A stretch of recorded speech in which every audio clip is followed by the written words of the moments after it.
سفر را جنبه سموده میخواستم تاکید نمایم که در سمت تقویت اساسهای همکاری‌های درازمدت و فراگیر گامی مهمی برداشته شد. Сегодня с президентом Рахмоном у нас была возможность обсудить вопросы, которые влияют на глобальную безопасность, а именно ситуацию в Афганистане после прекращения миссии ИСАФ и влияние этого события в Центральной Азии.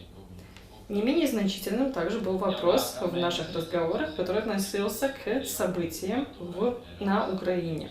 Уже в следующем месяце вступает в силу новый цикл трио президентства или председательствования стран в Совете Евросоюза.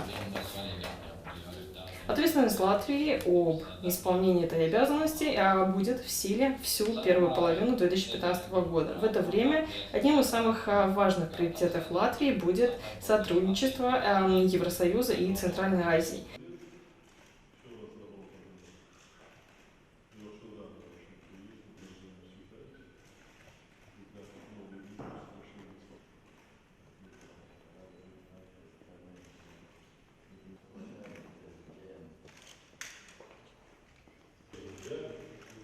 Предоставляю